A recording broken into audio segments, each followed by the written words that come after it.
আন্তর্জাতিক বিষয়াবলীর আঞ্চলিক ও আন্তর্জাতিক জোট সংক্রান্ত এই ক্লাসটিতে আমি ফারহান সাকিব আপনাকে স্বাগত জানাচ্ছি। আজকের এই ক্লাসটি থেকে আমরা শিখব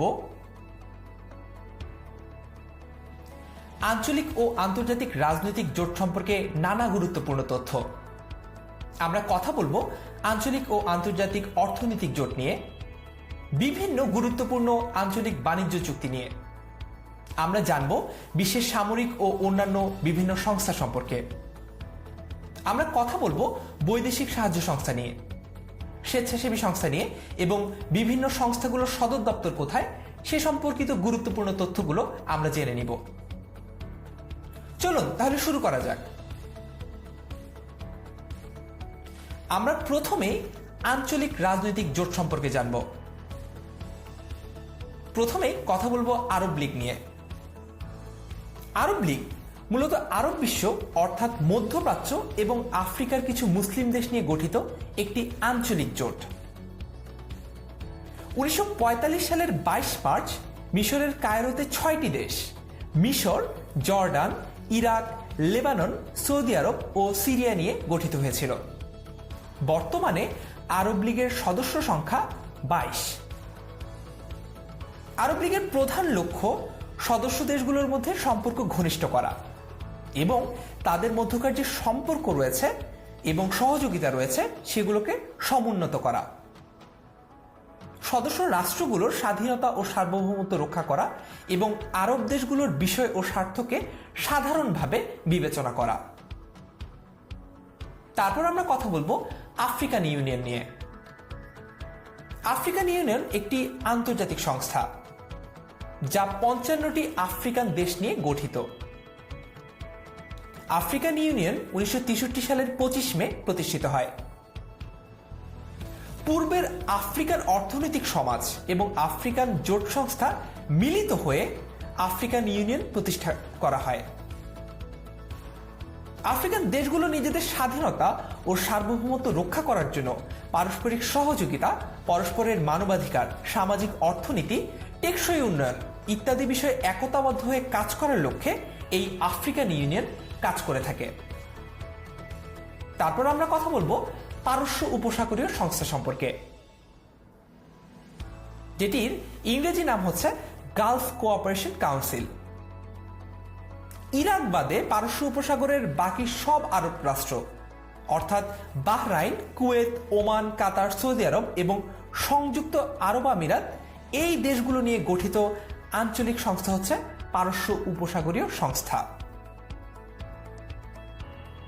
আনুষ্ঠানিকভাবে 1981 সালের 25 মে জিসিসি সনদ স্বাক্ষরিত হয় এবং এই পারস্য উপসাগরীয় সংস্থাটি প্রতিষ্ঠিত হয়।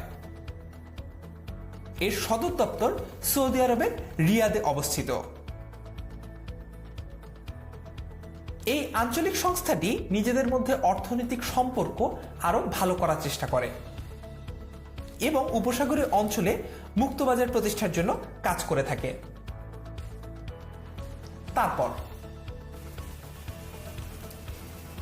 এরপর আমরা জানবো আন্তর্জাতিক রাজনৈতিক জোট সম্পর্কে। আমরা দেখতে পাচ্ছি ছবিতে 4টি আন্তর্জাতিক রাজনৈতিক জোটের ছবি। প্রথমত কমনওয়েলথ, দ্বিতীয়ত ইউরোপীয় ইউনিয়ন, তৃতীয়ত ওয়াইসি এবং চতুর্থত ন্যাম। প্রথমে আমরা জানব কমনওয়েলথ সম্পর্কে। কমনওয়েলথ অফ নেশনস বা কমনওয়েলথ পূর্বে ব্রিটিশ সাম্রাজ্যের অন্তর্ভুক্ত যে দেশগুলো ছিল সেই দেশগুলো পরবর্তীতে যখন স্বাধীনতা অর্জন করে তখন সেই স্বাধীন রাষ্ট্রগুলো নিয়ে গঠিত আন্তর্জাতিক সংস্থাটির নাম হচ্ছে কমনওয়েলথ। এর সদর দপ্তর লন্ডনে অবস্থিত। মূলত কমনওয়েলথ রাষ্ট্রগুলোর মধ্যে পারস্পরিক সহযোগিতা বৃদ্ধি করাই এর মূল উদ্দেশ্য। আন্তর্জাতিক শান্তি, দারিদ্র্য বিমোচন, গণতন্ত্র প্রতিষ্ঠা, লিঙ্গ বৈষম্যের বিরুদ্ধে লড়াই, মুক্ত বাণিজ্য এরকম আরো অনেক কার্যক্রম রয়েছে কমনওয়েলথের। কমনওয়েলথের সদস্য সংখ্যা 54টি, অর্থাৎ 54টি দেশ এই কমনওয়েলথের সদস্য। তারপর আমরা জানব বহুল আলোচিত ইউরোপীয় ইউনিয়ন সম্পর্কে। ইউরোপ মহাদেশের অধিকাংশ রাষ্ট্র নিয়ে গঠিত জোটের নাম হচ্ছে ইউরোপীয় ইউনিয়ন। ইউরোপীয় ইউনিয়ন একটি মানসম্পন্ন ব্যবস্থার মাধ্যমে অভ্যন্তরীণ একক বাজার ব্যবস্থা গড়ে তুলেছে এবং এই সম্পর্কিত কিছু আইন বা নীতিমালা তৈরি করেছে, যা সমস্ত সদস্য রাষ্ট্রগুলিতে প্রযোজ্য এবং কেবলমাত্র সেই বিষয়গুলিতে যেখানে সদস্যরা এক হিসেবে কাজ করতে রাজি হয়েছে। ইইউর নীতিগুলোর লক্ষ্য হচ্ছে অভ্যন্তরীণ বাজারের মধ্যে লোক, পণ্য, পরিষেবা এবং মূলধনের অবাধ চলাচল নিশ্চিত করা, ন্যায় বিচার ও গৃহ বিষয়ক আইন প্রণয়ন এবং বাণিজ্য, কৃষি, ফিশারি ও আঞ্চলিক উন্নয়নের উপর সাধারণ নীতি বজায় রাখা। ইউরোপীয় ইউনিয়নের যাত্রা শুরু হয়েছিল 1957 সালের 25 মার্চ রোম চুক্তির মাধ্যমে। 6টি দেশের মধ্যে এই চুক্তিটি হয়েছিল। এই 6টি দেশ হচ্ছে বেলজিয়াম, ফ্রান্স, ইতালি, পশ্চিম জার্মানি, লুক্সেমবার্গ ও নেদারল্যান্ডস। তাদের সমন্বয়ে ইউরোপীয় অর্থনৈতিক সম্প্রদায় বা ইউরোপিয়ান ইকোনমিক কমিউনিটি গঠিত হয়। পরবর্তীতে শেনজেন চুক্তি, যেটি সম্পাদিত হয়েছিল 1986 সালে, তার মাধ্যমে পাসপোর্টবিহীন যাতায়াতের সুবিধা এবং 1992 সালে ম্যাস্ট্রিচ চুক্তির মাধ্যমে অভিন্ন মুদ্রা ইউরো চালুর মাধ্যমে ইউরোপীয় ইউনিয়নের ব্যাপ্তি আরও বিস্তৃতি লাভ করে। ইইউর সদস্য সংখ্যা এখন 27। এর সদর দপ্তর ব্রাসেলসে, যেটি কিনা বেলজিয়ামে অবস্থিত। তারপর আমরা জানব ওয়াইসি সম্পর্কে, বা অর্গানাইজেশন অফ ইসলামিক কোঅপারেশন। ওয়াইসি 1967 সালের 6 দিনের যুদ্ধের পর 1969 সালের 21 আগস্ট ইসরায়েল যখন জেরুজালেমের পবিত্র মসজিদুল আকসায় অগ্নিসংযোগ করে তখন গঠিত হওয়ার প্রণোদনা পায়। এই অগ্নিসংযোগের ঘটনায় সমগ্র মুসলিম বিশ্বে নেতিবাচক প্রতিক্রিয়া দেখা দেয় এবং তারই ফলে 25 আগস্ট 14টি আরব দেশের পররাষ্ট্রমন্ত্রীগণ মিশরের রাজধানী কায়রোতে একটি বৈঠকে মিলিত হন। 22 থেকে 25 সেপ্টেম্বর রাবাতে 25টি মুসলিম বিশ্বের রাষ্ট্রপ্রধানদের নিয়ে একটি সম্মেলন অনুষ্ঠিত হয়। 1969 সালের 25 সেপ্টেম্বর ওয়াইসি প্রতিষ্ঠিত হয়। প্রাথমিক নাম অর্গানাইজেশন অফ ইসলামিক কনফারেন্স, যার সদর দপ্তর জেদ্দা, যেটি কিনা সৌদি আরবে অবস্থিত। এর সদস্য সংখ্যা 57টি। তারপর আমরা জানব ন্যাম সম্পর্কে। NAM এর পূর্ণরূপ হচ্ছে নন অ্যালাইন্ড মুভমেন্ট, বাংলা হচ্ছে জোট নিরপেক্ষ আন্দোলন। দ্বিতীয় বিশ্বযুদ্ধের পরে ঔপনিবেশিক রাষ্ট্রগুলো যখন ভেঙে ছোট ছোট স্বাধীন রাষ্ট্র সৃষ্টি হয়, তখন বিশ্ব রাজনীতিতে নতুন এক ধরনের আলোড়ন সৃষ্টি হয়। তখন দেখা যায় যে দুটি বড় শক্তি বা পরাশক্তি যুক্তরাষ্ট্র ও সোভিয়েত ইউনিয়ন ক্ষমতা কিংবা আধিপত্য বিস্তারের জন্য শীতল যুদ্ধ বা স্নায়ুযুদ্ধে জড়িয়ে পড়েছে। অর্থাৎ সে সময় তারা চাইতো যে পৃথিবীর অন্যান্য দেশগুলো তাদের কর্তৃত্বকে স্বীকার করবে কিংবা তাদের পোলে যোগ দিবে। এমন একটি রাজনৈতিক অস্থিরতার মাঝে দাঁড়িয়ে এই ন্যাম বা নন অ্যালাইন মুভমেন্টটি গঠিত হয়। এই জোটের লক্ষ্য হচ্ছে দুই প্রভাবশালী বলয়ের বাইরে গিয়ে পারস্পরিক সহযোগিতা ভিত্তিক একটি নীতিমালা অনুসরণ করা। 1955 সালের এপ্রিলে ইন্দোনেশিয়ার বাংদুতে অনুষ্ঠিত বাংদু কনফারেন্স ছিল ন্যামের ইতিহাসের প্রথম গুরুত্বপূর্ণ মাইলফলক। ন্যামের প্রথম সম্মেলনে 25টি দেশ অংশগ্রহণ করে। 1961 সালে পুরাতন যুগোস্লাভিয়ার রাজধানী বেলগ্রেডে জন্ম হয় এই জোট নিরপেক্ষ আন্দোলনের। ন্যামের কোনো সদর দপ্তর নেই। বর্তমানে ন্যামের সদস্য সংখ্যা 120। তারপর এখন আমরা জানব আঞ্চলিক অর্থনৈতিক জোট সম্পর্কে। আমরা ছবিতে দেখতে পাচ্ছি ASEAN, SAARC, BIMSTEC, ADB, IDB সহ আরো কিছু আঞ্চলিক অর্থনৈতিক জোট। আসুন তাহলে এগুলো সম্পর্কেও সংক্ষেপে জেনে নেওয়া যাক। প্রথমেই আমরা জানব আসিয়ান সম্পর্কে। আসিয়ানের পূর্ণরূপ হচ্ছে association of south east Asian Nations.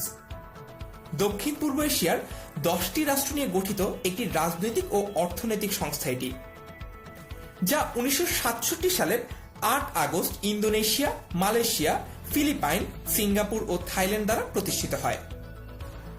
তারপর থেকে ব্রুনাই, কম্বোডিয়া, লাওস, মিয়ানমার এবং ভিয়েতনাম এর সদস্যপদ লাভ করে। এর লক্ষ্য অর্থনৈতিক প্রবৃদ্ধি, সামাজিক অগ্রগতি, সাংস্কৃতিক বিবর্তন এবং তার সদস্যদের মধ্যে একটি উন্নয়নশীল শান্তিকামী প্রচেষ্টা বিদ্যমান রাখা। তারপর আমরা জানব সার্ক সম্পর্কে। সার্কের পূর্ণরূপ হচ্ছে south Asian association for regional cooperation. Bangladesh, Bharat, Pakistan, Nepal, Bhutan, মালদ্বীপ ও শ্রীলঙ্কার নেতারা দক্ষিণ এশিয়ার আঞ্চলিক অর্থনৈতিক, সামাজিক ও সাংস্কৃতিক উন্নয়ন এবং অন্যান্য উন্নয়নশীল দেশগুলোর সাথে বন্ধুত্বপূর্ণ সম্পর্ক ও সহযোগিতা বজায় রাখার লক্ষ্যে একটি চুক্তিতে আবদ্ধ হন। এটি অর্থনৈতিক, প্রযুক্তিগত, সামাজিক, সাংস্কৃতিক এবং উন্নয়নের যৌথ আত্মনির্ভরশীলতা এর ভিত্তিতে প্রতিষ্ঠিত। সার্কের প্রতিষ্ঠাতা সদস্য দেশগুলো হচ্ছে বাংলাদেশ, ভারত, পাকিস্তান, শ্রীলঙ্কা, নেপাল, মালদ্বীপ, ভুটান এবং 2007 সালে আফগানিস্তান সার্কের সদস্যপদ অর্জন করে।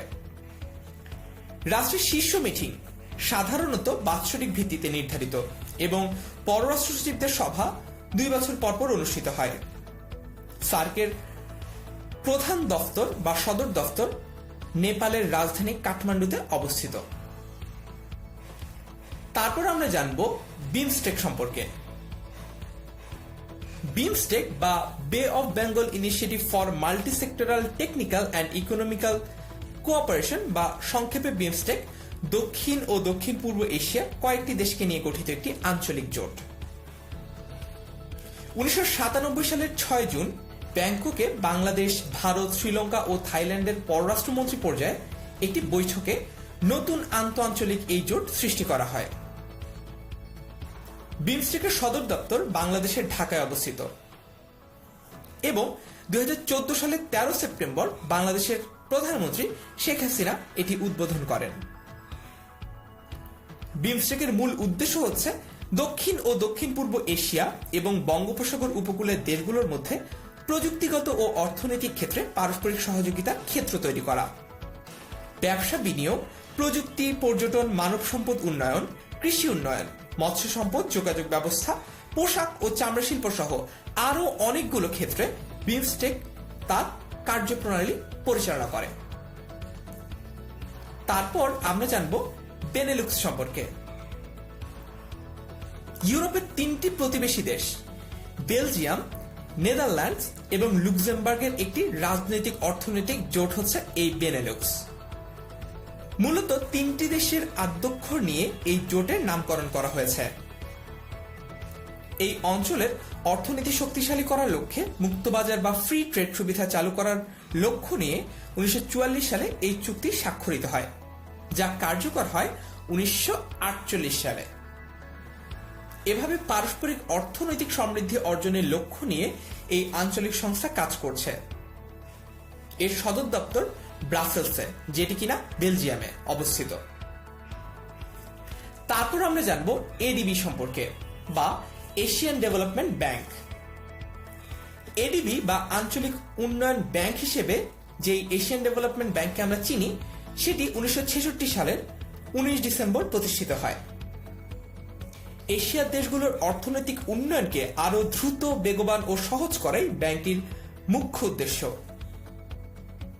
এশীয় উন্নয়ন ব্যাংক প্রতিষ্ঠা পেয়েছে মূলত কিছু সংখ্যক জাপানিদের আগ্রহের প্রেক্ষিতে। তারা 1962 সালে ব্যাংকের মাধ্যমে আঞ্চলিক উন্নয়নের লক্ষ্যে প্রাইভেট প্ল্যান বা বেসরকারি পরিকল্পনা ও চিন্তাধারা গ্রহণ করতে থাকে। পরবর্তীকালে জাপান সরকার এতে সরাসরিভাবে জড়িয়ে পড়ে। জাপানিরা অনুভব করেছিল যে বিশ্ব ব্যাংক এশিয়ার অর্থনীতিতে অংশগ্রহণ করবে না, কিংবা অংশগ্রহণ করলেও তারা সেখানে অনেক সময় বিভিন্ন ধরনের শর্ত আরোপের মাধ্যমে কর্তৃত্ব বজায় রাখার চেষ্টা করবে। এ কারণে একটি প্রাতিষ্ঠানিক ব্যাংক গঠনের মাধ্যমে জাপান লাভবান হওয়ার চেষ্টা করে। অতঃপর 1966 সালে এশীয় উন্নয়ন ব্যাংক বা এডিবি প্রতিষ্ঠিত হবার পর থেকেই জাপান ব্যাংকটির শীর্ষস্থানে আসীন হয়। ব্যাংকের সর্বোচ্চ নীতি নির্ধারক হিসেবে 12 সদস্যের বোর্ড অব গভর্নর্স রয়েছে। পর্যায়ক্রমে তারা পরিচালক ও সহকারী পরিচালক নির্বাচিত হয়ে থাকেন। তন্মধ্যে এশীয় প্রশান্ত মহাসাগরীয় অঞ্চল থেকে 8 জন এবং বহির্বিশ্ব থেকে 4 জনকে অন্তর্ভুক্ত করা হয়। তারপর আমরা জানব আইডিবি সম্পর্কে, বা ইসলামিক ডেভেলপমেন্ট ব্যাংক। আইডিবি একটি বহুমুখী উন্নয়নমুখী আর্থিক প্রতিষ্ঠান যা সৌদি আরবের জেদ্দায় অবস্থিত। এটি ইসলামী সহযোগী সংস্থার অর্থমন্ত্রী 1973 সালে প্রতিষ্ঠিত করেন। ব্যাংকটি 1975 সালের 20 আগস্ট বাদশাহ ফয়সালের বিশেষ অনুপ্রেরণায় আনুষ্ঠানিকভাবে কার্যক্রম শুরু করে। 56টি সদস্য রাষ্ট্র এই ব্যাংকের সদস্য। পরবর্তীতে 2013 সালে এই অনুমোদিত ব্যাংকটি অর্থাৎ আইডিবি এর যে মূলধন সেটিকে 3 গুণ বাড়িয়ে $150 বিলিয়ন করা হয়। তারপর এখন আমরা জানব আঞ্চলিক অর্থনৈতিক জোট সম্পর্কে। আঞ্চলিক অর্থনৈতিক জোটের মধ্যে আমরা দেখতে পাচ্ছি ওপেক, D8, এপেক, সিড্যাপ, G77 এবং কলম্বো প্ল্যান। আসুন তাহলে এগুলো সম্পর্কে একটু সংক্ষেপে জেনে নেওয়া যাক। প্রথমেই আমরা জানব ওপেক সম্পর্কে। ওপেকের পূর্ণরূপ হচ্ছে Organization of the Petroleum Exporting Countries. এটি হচ্ছে বিশ্বের তেল রপ্তানিকারক দেশগুলোর সংগঠন। 1970 সাল থেকে বিশ্বের জ্বালানি তেলের বাজারে ওপেক গুরুত্বপূর্ণ ভূমিকা রেখে আসছে। এর বর্তমান সদস্য 13টি। 1 জানুয়ারি 2019-এ কাতার এবং 1 জানুয়ারি 2020-এ ইকুয়েডর সদস্যপদ ছেড়ে দেয়। সংস্থাটির মিশন হল সদস্য দেশগুলোর পেট্রোলিয়াম নীতিগুলোকে সমন্বিত ও একীভূত করা এবং তেল বাজারে একটি স্থিতিশীলতা নিশ্চিত করা, যাতে ভোক্তাদের পেট্রোলিয়ামের একটি দক্ষ, অর্থনৈতিক এবং নিয়মিত সরবরাহ নিশ্চিত করা যায়, উৎপাদনকারীদের একটি স্থিতিশীল আয় হয় এবং পেট্রোলিয়াম শিল্পে বিনিয়োগকারীদের জন্য মূলধনের একটি ন্যায্যতা প্রবর্তন হয়। তারপর আমরা জানব ডেভেলপিং 8 বা D8 সম্পর্কে। উন্নয়নশীল 8টি দেশ নিয়ে গঠিত আন্তর্জাতিক সংস্থা হচ্ছে এই D8। এই সংস্থাটি একটি অর্থনৈতিক উন্নয়ন জোট। বাংলাদেশ, মিশর, Indonesia, Malaysia, Iran, Nigeria, Pakistan এবং তুরস্ক, এই 8টি দেশ নিয়ে D8 এই সংস্থাটি গঠিত। D8 এর উদ্দেশ্য হচ্ছে উন্নয়নশীল দেশগুলোর উন্নতি সাধন করা এবং বিশ্ব অর্থনীতিতে নিজেদের অবস্থান সুদৃঢ় করা, পারস্পরিক বাণিজ্যিক সম্পর্ক ও সুবিধা বৃদ্ধি করা, আর আন্তর্জাতিক পর্যায়ে সিদ্ধান্ত গ্রহণে সকলের অংশগ্রহণ নিশ্চিত করা। D8 এর সহযোগিতার প্রধান খাতগুলোর মধ্যে রয়েছে আর্থিক খাত, ব্যাংকিং খাত, গ্রাম্য উন্নয়ন, বিজ্ঞান ও প্রযুক্তি, মানব কল্যাণ ও মানবাধিকার, কৃষি, জ্বালানি, পরিবেশ এবং স্বাস্থ্য। তারপর আমরা জানব এপেক সম্পর্কে। এপেকের পূর্ণরূপ হচ্ছে এশিয়ান প্যাসিফিক ইকোনমিক কোঅপারেশন। প্রশান্ত মহাসাগরীয় 21টি সদস্য রাষ্ট্রের অর্থনীতির জন্য এই আন্তঃসরকারি ফোরাম বা এশিয়া প্যাসিফিক অঞ্চলে মুক্ত বাণিজ্যের সুযোগ সৃষ্টি করা হয়। 1980-র দশকের মাঝামাঝি সময়ে আসিয়ান পরবর্তী মন্ত্রী পরিষদ সম্মেলনগুলোর ধারাবাহিকতার সাফল্যের পরে এপেক শুরু হয়েছে 1989 সালে। এশিয়া প্যাসিফিক অর্থনীতির ক্রমবর্ধমান পরস্পর নির্ভরতা এবং বিশ্বের অন্যান্য অঞ্চলে আঞ্চলিক বাণিজ্য ব্লকের আবির্ভাবের প্রতিক্রিয়া হিসেবে এই এপেকের যাত্রা শুরু হয়। ইউরোপ ছাড়িয়ে কৃষি পণ্য এবং কাঁচামালের জন্য নতুন বাজার প্রতিষ্ঠা করার লক্ষ্যে এপেক কাজ করে। এর সদর দপ্তর সিঙ্গাপুরে। তারপর আমরা জানব সিড্যাপ সম্পর্কে। এর পূর্ণরূপ হচ্ছে centre on integrated rural development for Asia and the Pacific. Bangladesh কেন্দ্রিক আন্তঃরাষ্ট্রীয় একটি সংস্থা হচ্ছে এই সিড্যাপ। এর লক্ষ্য হচ্ছে পল্লী উন্নয়ন ও দারিদ্র্য বিমোচন।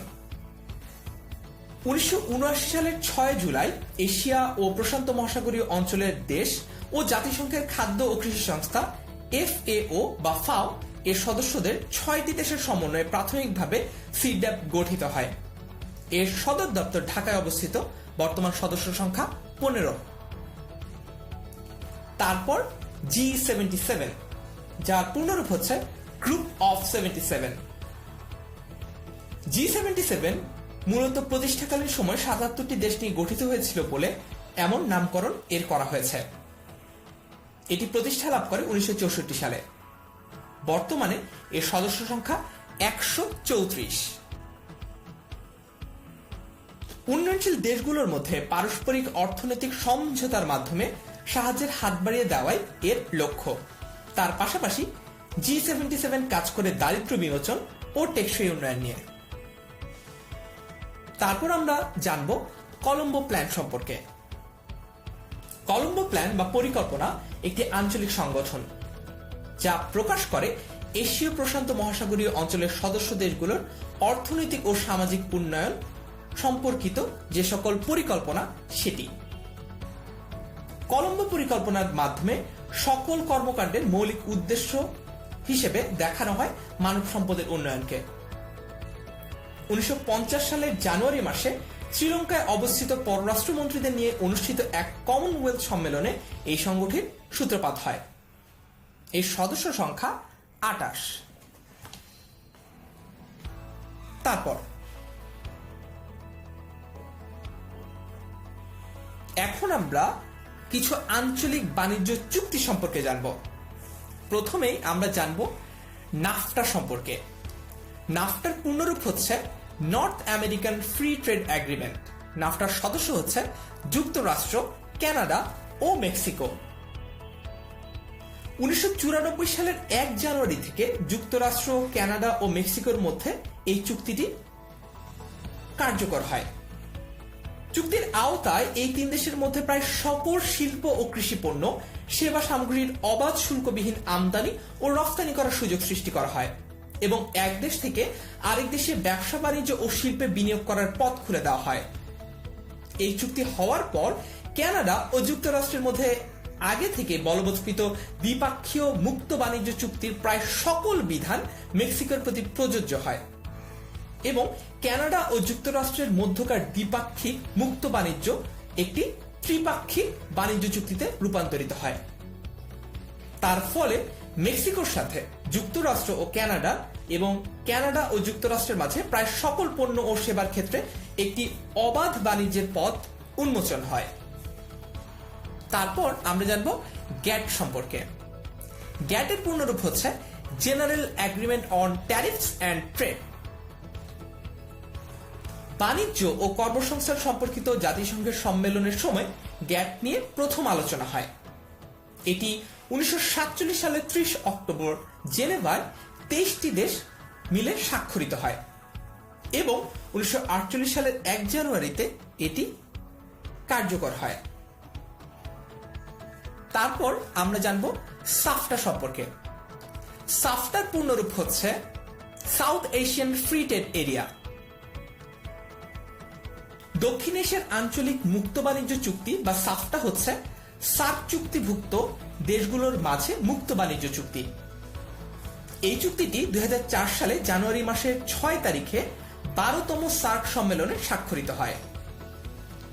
2016 সালের মধ্যে সকল বাণিজ্যিক পণ্যের আমদানি রপ্তানি শুল্কমুক্ত করার মাধ্যমে এটি সার্কভুক্ত দেশে একটি মুক্ত বাণিজ্য এলাকা সৃষ্টি করার লক্ষ্য নিয়ে কাজ শুরু করে এবং বাণিজ্যের উদারনীতি প্রয়োগের ক্ষেত্রে জোর আরোপ করা হয়। চুক্তিটি 2006 সালের 1 জানুয়ারি থেকে কার্যকর করা হয়।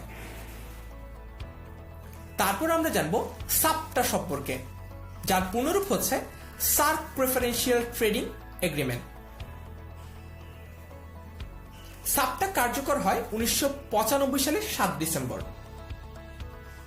1993 সালের 11 এপ্রিল ঢাকায় সার্ক প্রেফারেন্সিয়াল ট্রেডিং অ্যারেঞ্জমেন্ট বা সাপটা নামক বাণিজ্য সংক্রান্ত একটি চুক্তি স্বাক্ষরিত হয় আর চুক্তি কার্যকর হয় 1995 সালের 7 ডিসেম্বর। সাপটার প্রধান বৈশিষ্ট্য হচ্ছে 1. সব ধরনের উৎপাদিত পণ্য বাণিজ্যের আওতাভুক্ত করা, 2. অনুন্নত দেশগুলোর জন্য বিশেষ সুবিধার ব্যবস্থা করা, এর মধ্যে প্রধান ছিল পণ্যভিত্তিক সমকক্ষতার একটি সুবিধা প্রদান করা, সব পণ্যের জন্য শুল্ক হ্রাস, খাতভিত্তিক পণ্যের আদান প্রদান এবং প্রত্যক্ষ বাণিজ্য সংক্রান্ত পদক্ষেপগুলো। এছাড়াও ছিল বাণিজ্যের ভারসাম্যহীনতার ক্ষতিকর দিক প্রতিরোধ করা। সাপটা কাঠামো বহির্ভূত দ্বিপাক্ষিক চুক্তির আওতায় ভারত বাংলাদেশকে ৭৯টি পণ্যের জন্য শুল্কমুক্ত বাণিজ্য সুবিধা প্রদান করেছে। তারপর আমরা একটু সংক্ষেপে জেনে নিই ডব্লিউটিও বা বিশ্ব বাণিজ্য সংস্থা সম্পর্কে, যেটির একটি সংস্থা হিসেবে কাজ করছে ট্রিপস।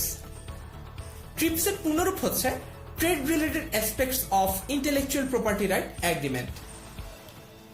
ডব্লিউটিও চুক্তির অধীনে সংস্থার সদস্য দেশগুলোতে কোনো উদ্ভাবনের জন্য এই কৃতিত্ব সত্ত্ব পাওয়া যায় বা ইন্টেলেকচুয়াল প্রপার্টি ক্লেম করা যায়, যদিও দেশভেদে এবং এই মেধাসত্ত্বের বিষয়ের অনুযায়ী এটি পরিবর্তিত হতে পারে।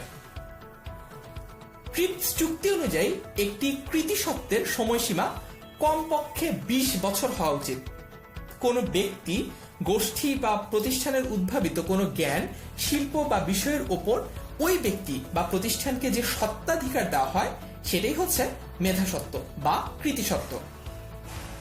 মেধাসত্ত্ব থেকে মেধা সত্ত্বাধিকারী আর্থিক সুবিধা বা রয়্যালিটি অর্জন করতে পারেন। তারপর আমরা জানব গ্যাটস সম্পর্কে, যার পূর্ণরূপ হচ্ছে the general agreement on trade in service. Gets হচ্ছে ওয়ার্ল্ড ট্রেড অর্গানাইজেশন বা ডব্লিউটিও এর একটি চুক্তি যা উরুগুয়েতে আলোচনার ফলে ১৯৯৫ সালের জানুয়ারি মাসে কার্যকর হয়েছিল।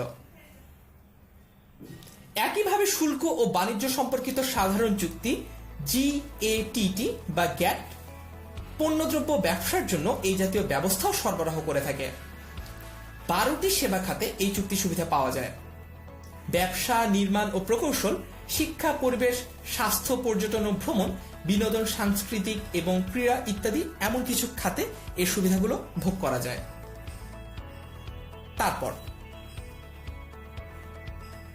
এরপর আমরা জানব বিশ্বের সামরিক সংস্থা সম্পর্কে। প্রথমেই আমরা দেখতে পাচ্ছি ন্যাটো বা নর্থ আটলান্টিক ট্রিটি অর্গানাইজেশন। ১৯৪৯ সালের ৪ এপ্রিল প্রতিষ্ঠিত এই সামরিক সহযোগিতা জোটটি বিভিন্নভাবে সামরিক ক্ষেত্রে ভূমিকা রাখার চেষ্টা করে। ন্যাটো জোটভুক্ত দেশগুলোর মধ্যে পারস্পরিক সামরিক সহযোগিতা প্রদান করা হয়।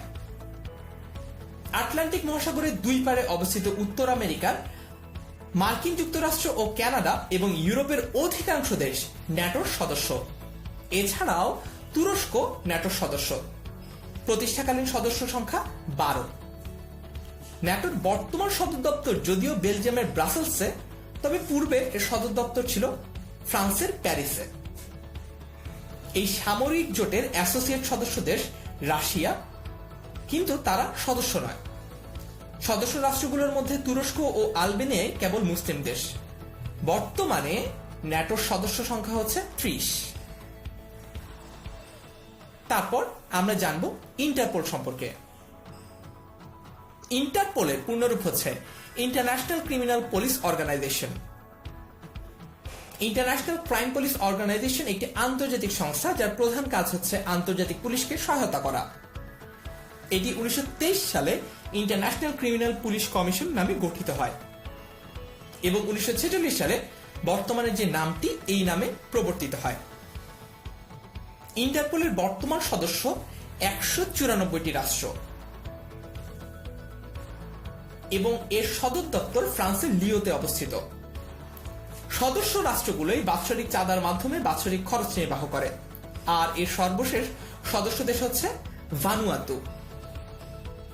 জাতিসংঘের পর দ্বিতীয় বৃহৎ আন্তর্জাতিক সংস্থা হচ্ছে এই ইন্টারপোল। তারপর এখন আমরা জানব বিশেষ স্বেচ্ছাসেবী ও দাতব্য সংস্থা সম্পর্কে সংক্ষেপে কিছু তথ্য। আমরা দেখতে পাচ্ছি রেড ক্রস, আমরা দেখতে পাচ্ছি World Organization of the Scout Movement, Amnesty International, Oxfam International, Rotary International, Transparency International সহ নানা স্বেচ্ছাসেবী ও দাতব্য সংস্থাকে। আসুন তাদের পরিচয় কিংবা তাদের সম্পর্কিত গুরুত্বপূর্ণ কিছু তথ্য আমরা সংক্ষেপে জেনে নিই। প্রথমেই আমরা জানব রেড ক্রস সম্পর্কে।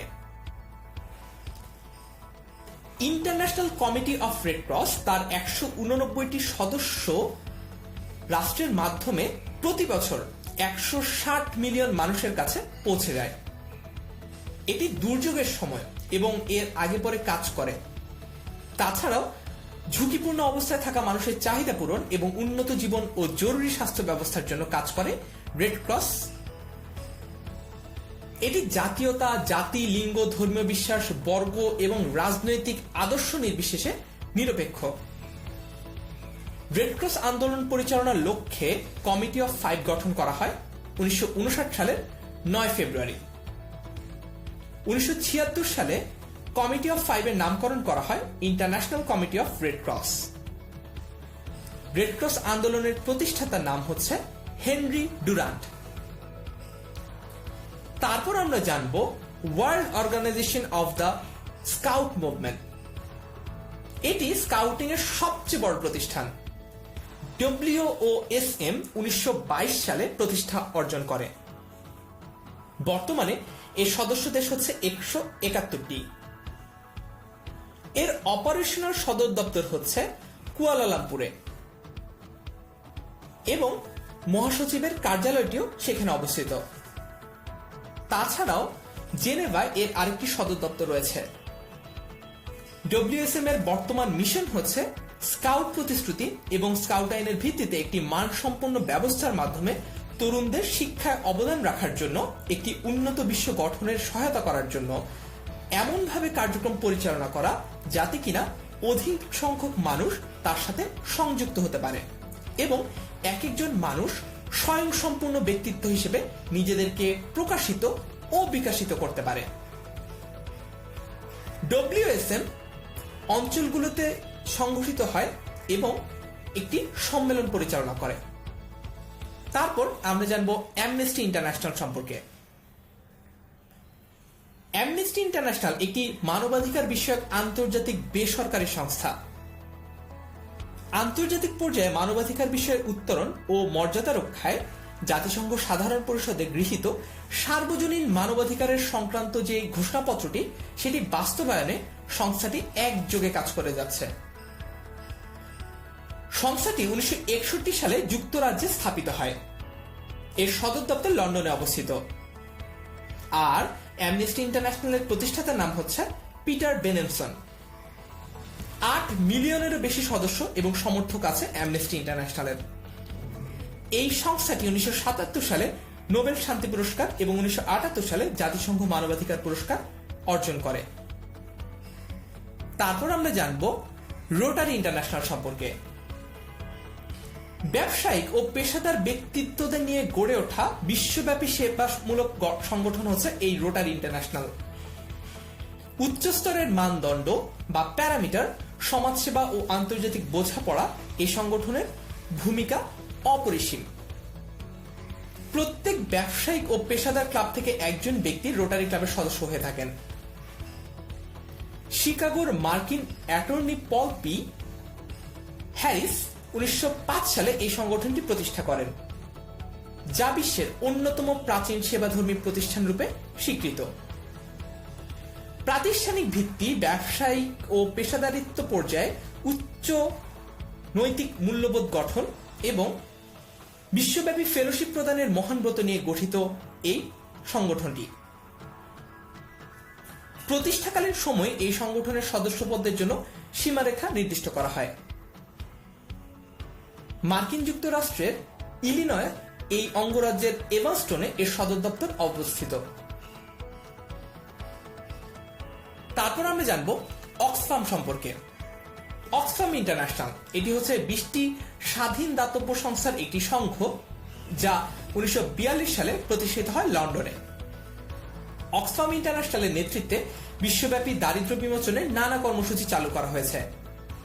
অক্সফাম একটি বৃহৎ অলাভজনক সংস্থা। অক্সফাম মূলত কাজ করে দারিদ্র্য বিমোচন, দুর্যোগে ত্রাণ কার্যক্রম, মানবাধিকার, পলিসি গবেষণা সহ আরো নানা উন্নয়নমূলক কার্যক্রমে। অক্সফামের সদর দপ্তর কেনিয়ার নাইরোবিতে অবস্থিত। তারপর আমরা জানব ট্রান্সপারেন্সি ইন্টারন্যাশনাল সম্পর্কে। ট্রান্সপারেন্সি ইন্টারন্যাশনাল বা টিআই বিশ্বের সর্বত্র পরিচিত একটি অলাভজনক বেসরকারি সংস্থা।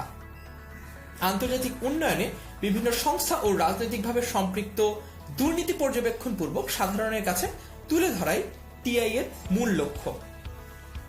বিশ্বব্যাপী দুর্নীতির তুলনামূলক চিত্র দুর্নীতি ধারণা সূচকের মাধ্যমে একটি বার্ষিক ভিত্তিক প্রকাশনায় তারা তুলে আনে। জার্মানির বার্লিনের সদর দফতর অবস্থিত এই টিআই এর। ট্রান্সপারেন্সি ইন্টারন্যাশনাল 70টিরও বেশি দেশে কর্মকাণ্ড পরিচালনা করে আসছে। তারপর আমরা এখন বিভিন্ন সংস্থার সদর দপ্তর সম্পর্কে জানব। প্রথমেই আমরা জানব যে সংস্থাগুলোর নাম এবং তারপর জানব সেগুলোর সদর দপ্তর কোথায়। ইউরোপীয় অর্থনৈতিক কমিশন, আন্তর্জাতিক শ্রম সংস্থা, বিশ্ব স্বাস্থ্য সংস্থা, বিশ্ব বাণিজ্য সংস্থা, জাতিসংঘ শরণার্থী বিষয়ক হাই কমিশন, আন্তর্জাতিক বাণিজ্য কেন্দ্র, মানবাধিকার বিষয়ক জাতিসংঘ হাই কমিশনের কার্যালয়, জাতিসংঘ মানবাধিকার council, international red cross committee, এই সংস্থাগুলোর সদর দপ্তর সুইজারল্যান্ডের জেনেভায় অবস্থিত। যুক্তরাষ্ট্রের নিউ ইয়র্কে অবস্থিত হচ্ছে জাতিসংঘ, ইউনিসেফ, জাতিসংঘ উন্নয়ন কর্মসূচি, জাতিসংঘ জনসংখ্যা তহবিল, Orbis, UN Women, UNIFEM, human rights ওয়াচের সদর দপ্তর। বিশ্ব ব্যাংক, আইবিআরডি, আইডিএ, আইএফসি, আন্তর্জাতিক মুদ্রা তহবিল, ইন্টার আমেরিকান উন্নয়ন ব্যাংক, এগুলোর সদর দপ্তর অবস্থিত যুক্তরাষ্ট্রের ওয়াশিংটনে। সিটিপিটিও, জাতিসংঘ শিল্প উন্নয়ন সংস্থা, আন্তর্জাতিক আণবিক শক্তি সংস্থা, মাদক নিয়ন্ত্রণ ও অপরাধ নিরোধ দপ্তর এবং ওপেক, এই সংস্থাগুলোর সদর দপ্তর অস্ট্রিয়ার ভিয়েনায় অবস্থিত। ইথিওপিয়ার আদিস আবাবায় অবস্থিত হচ্ছে আফ্রিকা অর্থনৈতিক কমিশন এবং আফ্রিকান ইউনিয়নের সদর দপ্তর। খাদ্য ও কৃষি সংস্থা, আন্তর্জাতিক কৃষি উন্নয়ন তহবিল এবং বিশ্ব খাদ্য কর্মসূচির সদর দপ্তর ইতালির রোমে অবস্থিত। তারপর আরো কিছু সংস্থা ও তাদের সদর দপ্তর সম্পর্কে আমরা জেনে নিব। আন্তর্জাতিক বিচার আদালত, আন্তর্জাতিক অপরাধ আদালত, রাসায়নিক অস্ত্র নিষিদ্ধকরণ সংস্থা, এগুলোর সদর দপ্তর নেদারল্যান্ডসের হেগে অবস্থিত। UNESCO, international chamber of commerce, এগুলো অবস্থিত ফ্রান্সের প্যারিসে। আন্তর্জাতিক সমুদ্র চলাচল সংস্থা কমনওয়েলথ অ্যামনেস্টি ইন্টারন্যাশনাল, এই সংস্থাগুলোর সদর দপ্তর অবস্থিত যুক্তরাজ্যের লন্ডনে। জাতিসংঘ পরিবেশ কর্মসূচি, UN habitat, world agro forestry, এই সংস্থাগুলোর সদর দপ্তর অবস্থিত কেনিয়ার নাইরোবিতে। ইসলামী সহযোগিতা সংস্থা, ইসলামী উন্নয়ন ব্যাংক, এই সংস্থাগুলোর সদর দপ্তর অবস্থিত সৌদি আরবের জেদ্দায়। বেলজিয়ামের ব্রাসেলসে অবস্থিত হচ্ছে ইউরোপীয় ইউনিয়ন, বেনেলাক্স, ন্যাটোর সদর দপ্তর। বাংলাদেশের ঢাকায়ও কিন্তু অনেকগুলো সংস্থার সদর দপ্তর অবস্থিত, সেগুলোর নামও আমরা জেনে নেই। ফিড্যাপ, আইসিটিডিআরবি, আন্তর্জাতিক মাতৃভাষা ইনস্টিটিউট, সার্ক কৃষি কেন্দ্র, সার্ক আবহাওয়া গবেষণা কেন্দ্র, আন্তর্জাতিক পাট গবেষণা কেন্দ্র এবং বিমস্টেক, এই সংস্থাগুলোর সদর দপ্তর বাংলাদেশের ঢাকায় অবস্থিত। আন্তর্জাতিক বেসামরিক বিমান চলাচল সংস্থা অবস্থিত হচ্ছে কানাডার মন্ট্রিলে।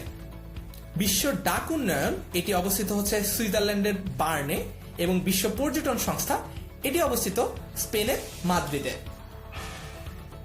আশা করি বিভিন্ন সংস্থা এবং তাদের সদর দপ্তরগুলো কোথায় অবস্থিত সেগুলো আমরা এক নজরে জেনে নিতে পেরেছি। তারপর